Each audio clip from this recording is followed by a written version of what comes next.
नमस्कार, न्यूज 18 के digital platform पर आपका बहुत स्वागत है। मैं हूं आपके साथ अंशिका पाठक। सोना और चांदी के दामों में जबरदस्त गिरावट आई है। जी हां, अगर आप सोना और चांदी खरीदना चाह रहे हैं तो जल्दी से खरीद लीजिए। आज 4 मार्च को गिरावट देखने को मिली है इनकी कीमतों में। Indian bullions and jewellers association के अनुसार 10 ग्राम 24 कैरेट सोना 6,149 रुपए घटकर 1,61,000 पर आ गया है। इससे पहले सोमवार को इसकी कीमत 1,67,000 रुपए प्रति 10 ग्राम थी। तो वहीं 1 किलो चांदी 23,400 रुपए गिर गया है। जी हां, आप सही सुन रहे हैं, 23,000 रुपए चांदी गिर चुका है और ये 2,66,000 पर जो है आ चुका है। इससे पहले सोमवार को इसकी कीमत 2,90,000 के करीब थी प्रति किलो।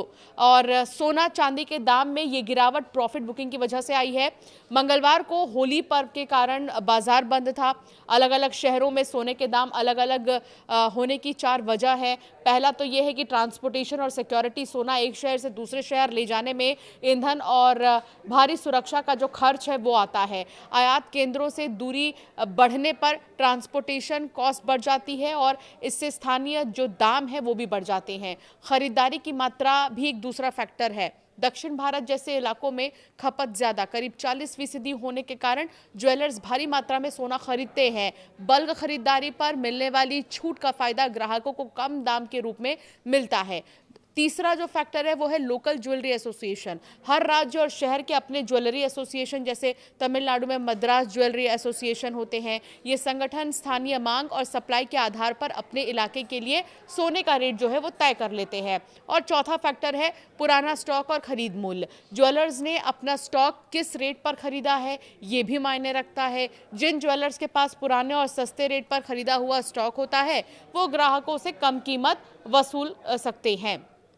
तो 3,86,000 के ऑल टाइम हाई पर पहुंच चुकी चांदी इस साल सोने और चांदी की कीमत में लगातार उतार चढ़ाव देखने को मिल रहा है। 31 दिसंबर 2026 को सोने के दाम 1,33,000 रुपए जो है बताया जा रहा है कि जब 2025 का हम देख रहे थे सोने और चांदी के भाव को, तो 31 दिसंबर 2025 को सोने के जो दाम थे वो 1,33,000 रुपए थे, जो 29 जनवरी को बढ़कर 2026 में 1,76,000 रुपए सबसे ऊपरी स्तर पर पहुंच गए थे।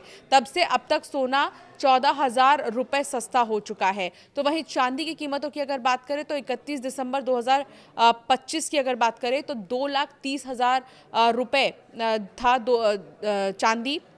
और ये दिसंबर 2025 की बात है, जो 29 जनवरी 2026 को 3,86,000 रुपए के ऑल टाइम हाई पर पहुंच गई थी। तब से अब तक 34 दिनों में चांदी 1,19,000 रुपए सस्ती हुई है। एक्सपर्ट्स ये कह रहे हैं कि सोना जो है वो 1,72,000 तक भी जाएगा और चांदी 3,30,000 के ऊपर तक जा सकती है। आने वाला हफ्ता अमेरिकी आर्थिक आंकड़ों के लिहाज से काफी अहम है। वहां के मैन्युफैक्चरिंग और बेरोजगारी के आंकड़े आने वाले हैं, जिससे फेडरल रिजर्व की पॉलिसी का अंदाजा लगेगा।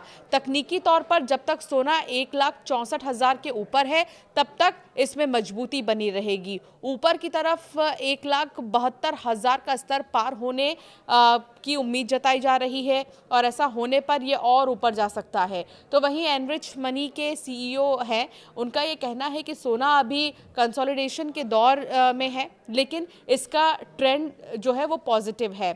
और इसके साथ ही अगर चांदी 2,50,000 से 2,70,000 के बीच टिकी रहती है तो ये दोबारा 3,20,000 से 3,30,000 तक भी जा सकती है। अमेरिका और ईरान तनाव पर निर्भर रहेगा बाजार। जानकारों का मानना है कि सोना और चांदी की अगली चाल इन दो बातों पर निर्भर रहेगी। मिडिल ईस्ट संकट, अगर ईरान और इजराइल अमेरिका के बीच तनाव और बढ़ता है या कच्चे तेल की कीमतें फिर से उछलती हैं तो सोने चांदी में दोबारा तेजी आ सकती है। अमेरिकी डेटा पर भी निर्भर करता है। अगर अमेरिका के आर्थिक आंकड़े उम्मीद से बेहतर आते हैं तो डॉलर मजबूत होगा और इससे सोने की कीमतों पर दबाव बढ़ सकता है। ज्वेलर से सोना खरीदते समय दो बात का ख्याल जरूर रखें कि सर्टिफाइड गोल्ड हो, और दूसरा जो आपको ध्यान में रखना है फैक्टर, कभी भी आप गोल्ड खरीद रहे हैं तो कितने कैरेट का है, कीमत क्रॉस चेक करना बहुत ज़्यादा ज़रूरी है, क्योंकि हर कैरेट का सोना जो है अलग कीमतें उसकी होती हैं। तो इस बात का विशेष तौर पर ध्यान रखें।